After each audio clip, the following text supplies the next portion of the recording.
Today we are going to talk about a project which is agitating a lot of people in Uttarakhand. A highway project in Uttarakhand has triggered a major confrontation between development and environmental conservation. At the center of the controversy is the proposed Bhaneawala Jolly Grant Rishikesh 4-6 lane corridor. The project is intended to improve connectivity between Dehradun, Rishikesh and Jolly Grant Airport, reduce travel time and make one of the Uttarakhand's busiest stretches safer and more efficient. But as work gathers pace, the project has run into stiff resistance.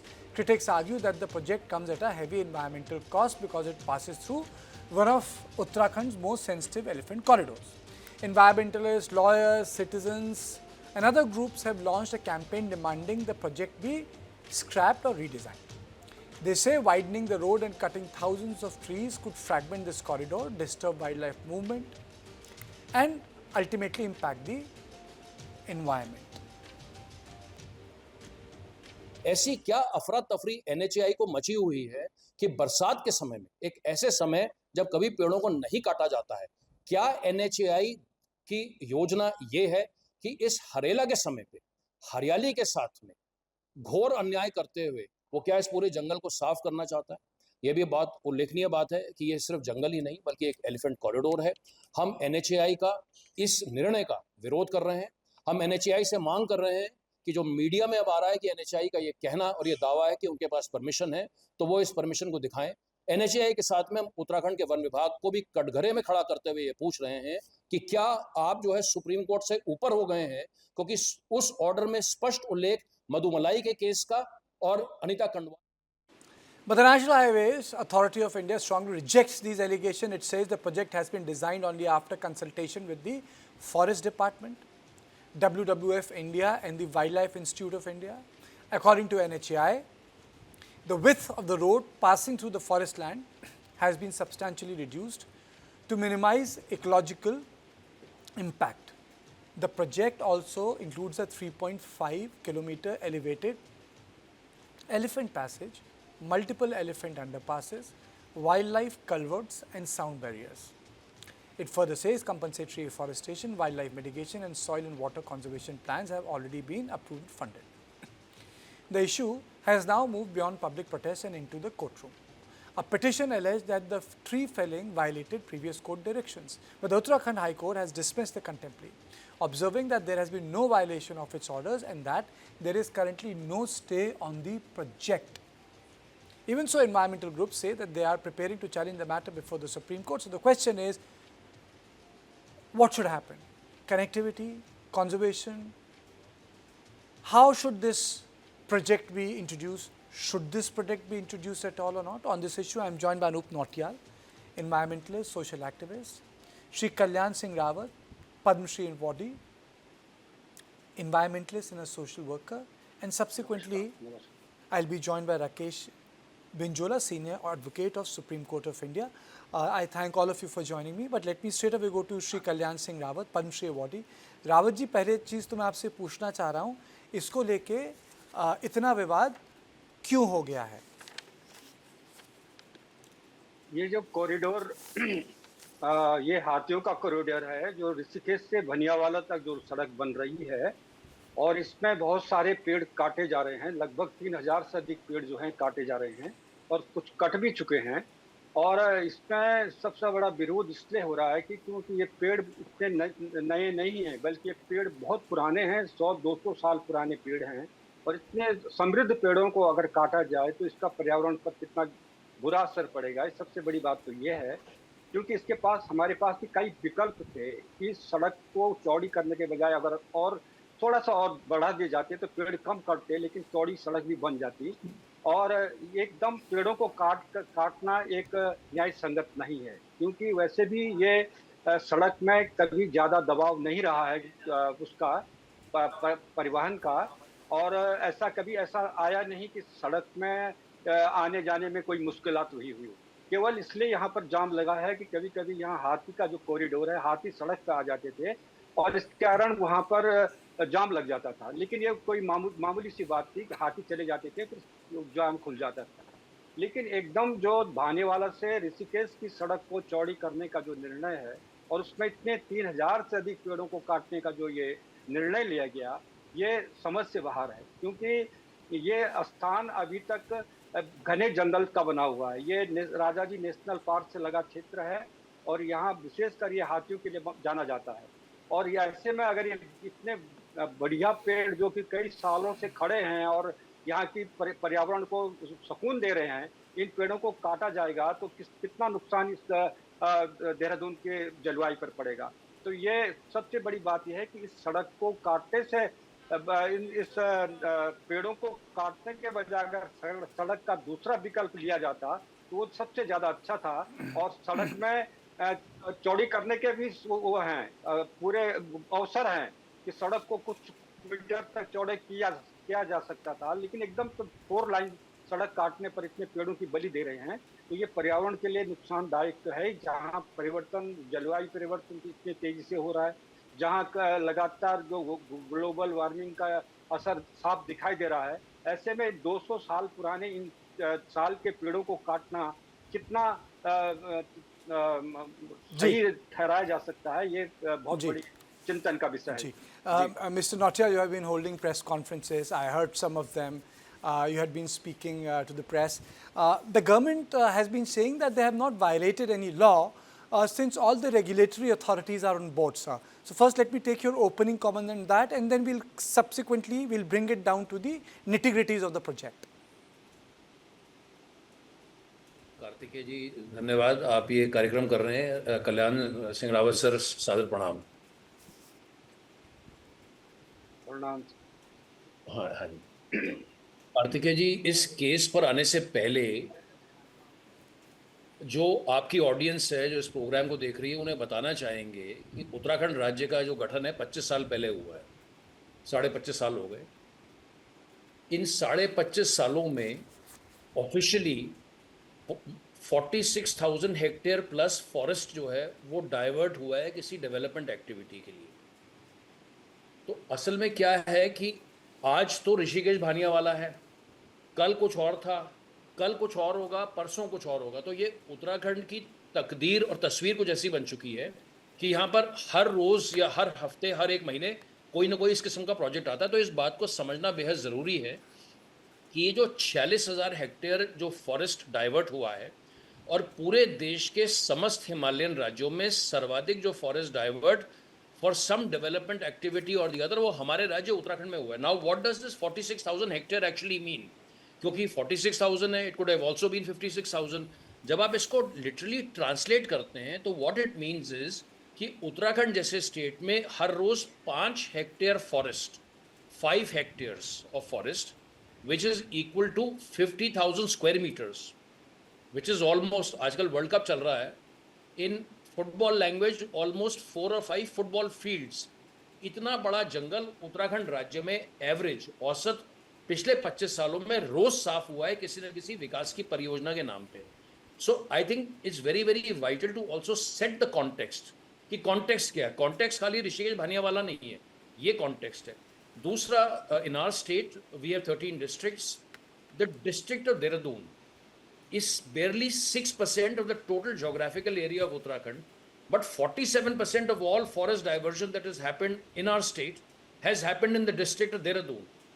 और ये जो particular stretch जिसको हम आज discuss कर रहे हैं, ये भी देहरादून डिस्ट्रिक्ट में है। So in the name of tourism, and there are many such things, sometimes it is in the name of tourism, कभी वो ट्रैफिक के नाम पे है, कभी वो चारधाम के नाम पे है, कभी वो मसूरी के नाम पे है, कभी किसी के नाम पे है। तो जो यहाँ का आम जनमानस है उत्तराखंड का, वो इन सभी तमाम, उसमें मैं कम से कम 80 to 90% बोलूँगा। 10% तो ठीक है भाई, 100% नहीं होता है। 80 to 90% उत्तराखंड का आम जनमानस इन सभी प्रोजेक्ट से अपने आप को ठगा हुआ महसूस करता है। वो इंसान, चाहे वो महिला है, पुरुष है, बुजुर्ग हैं, सीनियर सिटीजन है, बच्चे हैं, वो अपने आप को इन प्रोजेक्ट से रिलेट नहीं करते, क्योंकि ये प्रोजेक्ट जो है उनकी मांग नहीं है। ये ऋषिकेश भानियावाला देहरादून के लोगों की मांग ही नहीं है ये वाला प्रोजेक्ट। मतलब आप ये कह रहे हैं कि ये जो देखिए जो डेवलपमेंट इम्पेरेटिव्स होते हैं, कनेक्टिविटी होती है, ये एक तो लोकल से भी होता है, दूसरा आपको एक लार्जर मैक्रो इकोनॉमिक पिक्चर भी देखनी होती है। आप क्या कह रहे हैं, दोनों ही मानकों में ठीक साबित नहीं होता? एब्सोल्युटली कार्तिक जी, हम यहाँ पर रहते हैं, अगर आप पब्लिक एंगेजमेंट की बात करते हैं, ये जैसा कल्याण सिंह रावत सर ने भी कहा, क्योंकि हम लोगों की तो जिंदगी बीत गई सड़क से जाते हुए, कोई पहली बार तो हम जा नहीं रहे हैं। इस सड़क पर ट्रैफिक ही नहीं है। इस सड़क पर ऐसा ट्रैफिक ही नहीं है कि आपको यू नो अब, एंड सॉरी मैं थोड़ा सा जंबल अप कर रहा हूं, अब एनएचएआई कुछ भी बोल दे कि हम 5 अंडरपास बनाएंगे, 4 अंडरपास बनाएंगे, but to come back to the drawing board, the question is this project needed? क्या इसकी आवश्यकता है? And the answer is a firm and an emphatic no. इसकी आवश्यकता ही नहीं थी आपको। So the question is not कि हमने जो एज एनएचएआई इज क्लेमिंग कि हमने 60 मीटर से उसकी राइट ऑफ वे 23 मीटर कर दिया, that is not the point. The point is this needed? It is not needed. और आप जो ट्रैफिक और टूरिज्म वगैरह की बात कर रहे हैं, वो जाम तो इस सड़क पर लगता ही नहीं है। So all their arguments are very very flimsy. They don't stand, the test of time. They don't stand the test of the ground reality. अब ये किसको फायदा देने के लिए ये वाले प्रोजेक्ट किए जा रहे हैं? इसके पीछे की कहानी क्या है? एक चीज़ और नौटियाल जी, एक चीज़ और रावत साहब, ये जो सड़क चौड़ी की जा रही है, तो मैं आपसे पूछना चाहूँगा, ये चौड़ी क्यों की जा रही है? जैसे नौटियाल जी कह रहे हैं यहाँ तो आवाजाही होती नहीं है, तो इस सड़क को चौड़ा क्यों किया जा रहा है? यही तो सबसे बड़ा प्रश्न चिन्ह है कि इस सड़क पर आज तक कभी हमने इस तरह का जाम नहीं देखा जिससे आने जाने वाले गाड़ियों को दिक्कत हो रही हो। लगभग वहां पर हर समय गाड़ियां सुचारू रूप से चलती रहती है। मैं बताया नहीं कि पहले कभी अगर जाम की स्थिति आती है तो तब आती है जब कभी हाथी वहां रास्ते में आ जाते हैं। और इसका हाथियों का कारण भी एक और है, क्योंकि राजाजी नेशनल पार्क पूरा इस समय लेंटाना की झाड़ियों से भरा पड़ा है। लेंटाना एक ऐसी झाड़ी होती है जो पूरे जंगल में फैल करके जिसने अपना साम्राज्य फैला दिया है। कंटीली झाड़ियां होती हैं जिसको जानवर नहीं खाते हैं। तो लेंटाना के नीचे किसी और प्रकार का जो पौधा पनपता नहीं है। अब हाथी उस जंगल में रह रहा है, उसके लिए आवाज की प्रॉब्लम आ गई है, उसको भोजन की प्रॉब्लम आई है। और आज हाथी वहां सांस लेने के लिए इसलिए सड़कों पे आ रहा है। और वो वहां पर स्वच्छंदता के लिए कुछ समय तक अपने को एक शांत महसूस कर रहा है। और इसके समय गाड़ियां आती हैं और गाड़ियां आने में जो है ये वो हो जाती हैं कि इसके बाद वो डिस्टर्ब हो जाते हैं और फिर चले जाते हैं। तो ये सबसे बड़ा कारण है जो मानव और वन्य जीव का संघर्ष का जो वो है, ये है।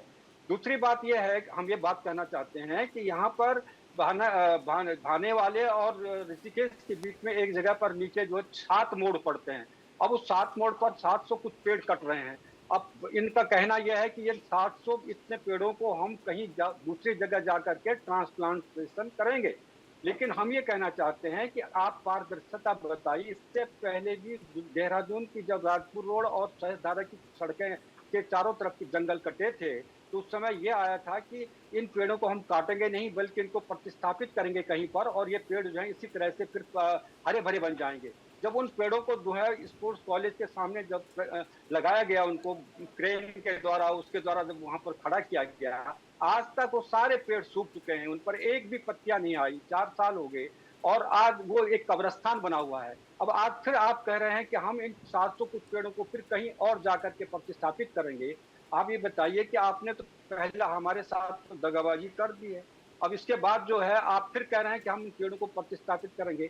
अब विश्वास कैसे करें कि आप वास्तव में इन पेड़ों को वहां पर सही सलामत लगा पाएंगे और उनको वहां पर सर्वाइव कर पाएंगे? तो ये सबसे बड़ी चीज है कि करनी और कथनी में अंतर है। हम इसलिए कह रहे हैं कि आप सड़क पर आप पेड़ काटे, विकास होना चाहिए, हम इसके पक्षधर हैं। आज जितनी जनसंख्या बढ़ रही है, 16 लाख के करीब जो है देहरादून की जनसंख्या हो गई है, उनके लिए जाम भी एक बहुत बड़ी समस्या है। अब पानी की समस्या है, अब आने वाले समय में ऑक्सीजन की समस्या होगी। ये सारी समस्याएं हैं। इन समस्याओं से जूझना है तो हमें एक एक पेड़ को बचाना होगा। जिस तरह से जलवायु परिवर्तन हो रहा है, इतने बड़े बड़े पेड़ों को काटने में कई साल लग जाएंगे जो नए पेड़ हम लगाएंगे, तब तक तो जलवायु परिवर्तन का इतना बड़ा प्रकोप आ जाएगा कि हम जिंदा नहीं रह पाएंगे। अपनी नई पीढ़ी को हम क्या दे पाएंगे? ये सबसे बड़ी समस्या है। हम कह रहे हैं विकास के लिए कुछ पेड़ काटे जाते हैं, ठीक है, आप 7 मोड़ जो हैं उनको अगर ठीक करना चाहेंगे आप फ्लाईओवर बना दीजिए वहां।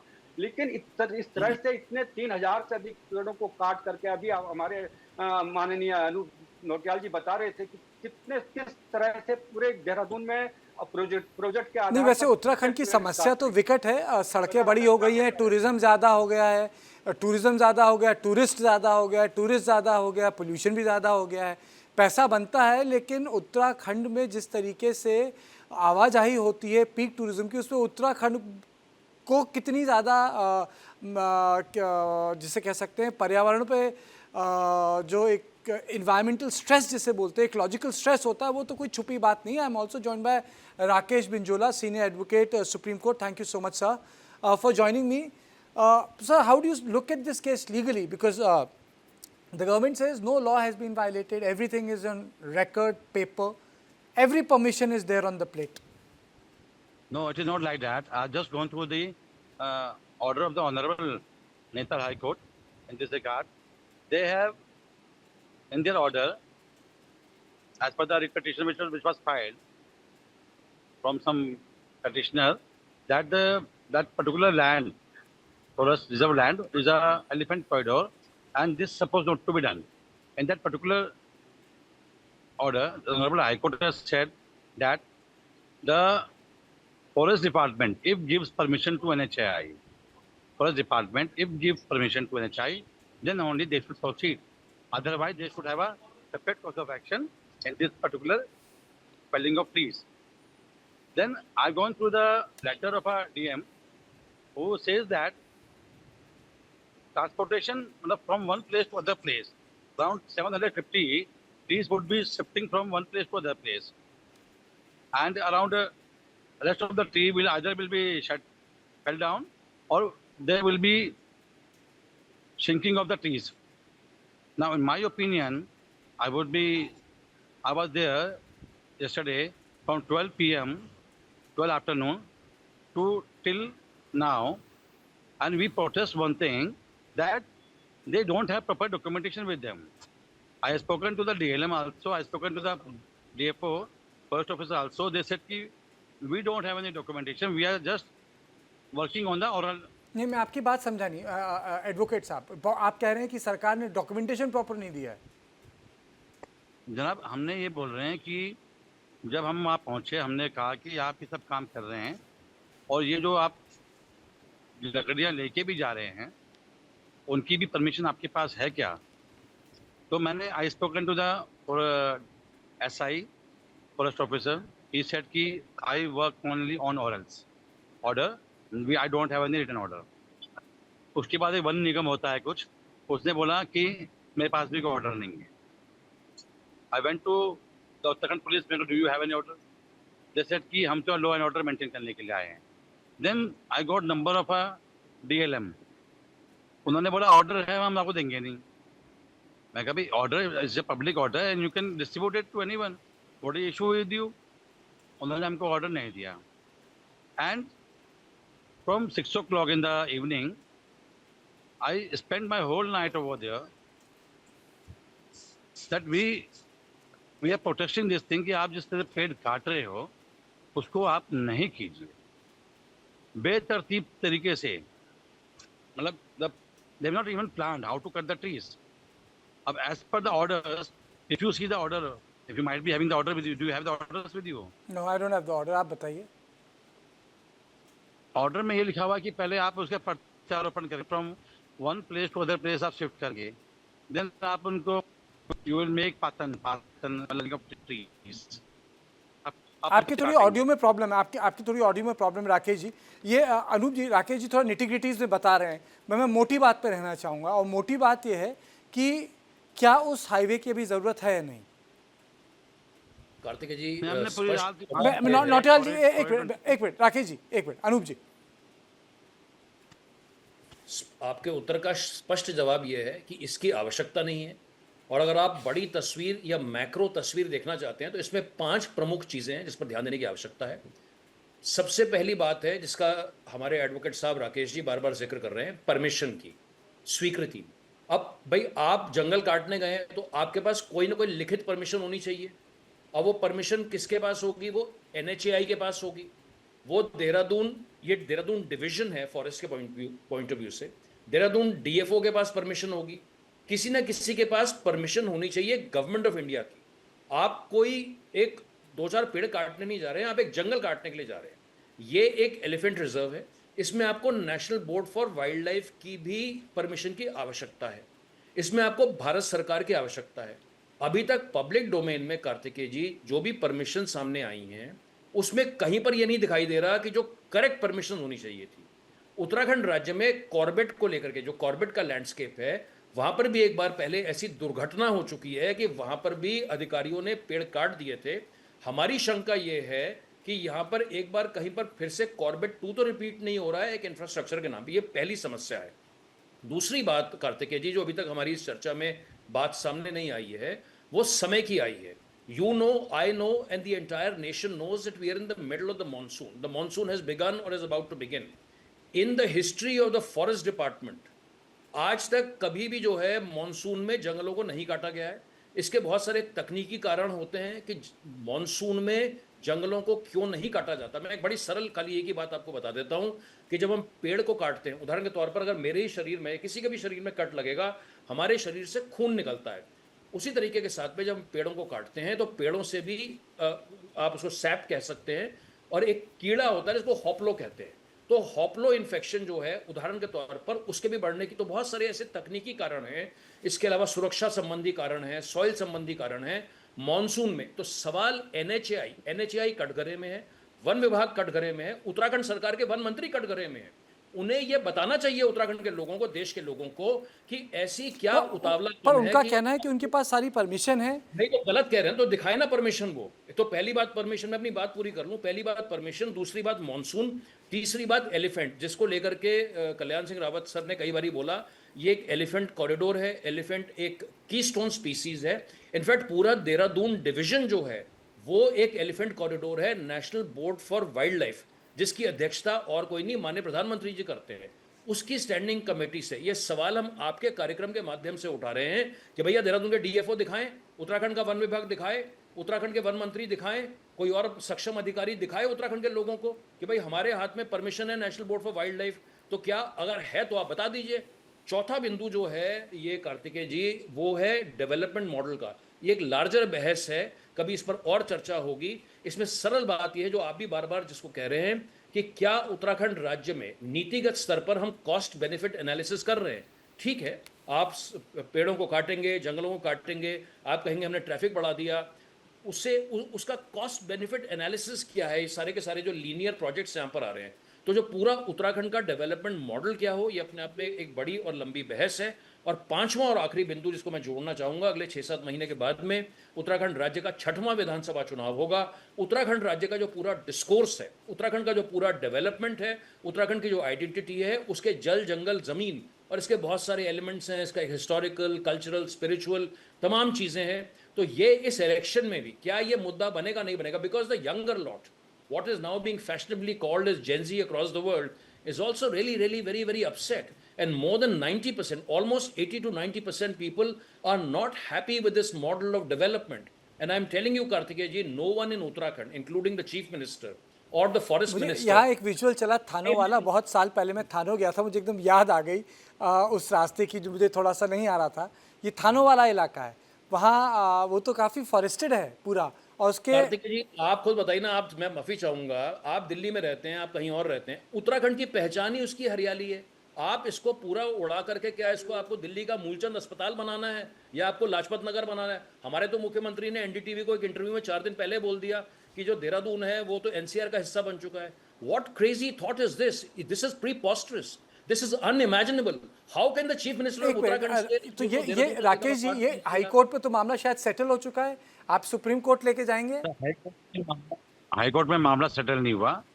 जो पिटीशन फाइल की गई थी एलिफेंट कॉरिडोर की, उस पे आदरणीय हाई कोर्ट ने बोला कि हम इस पे कोई एक्शन नहीं ले रहे।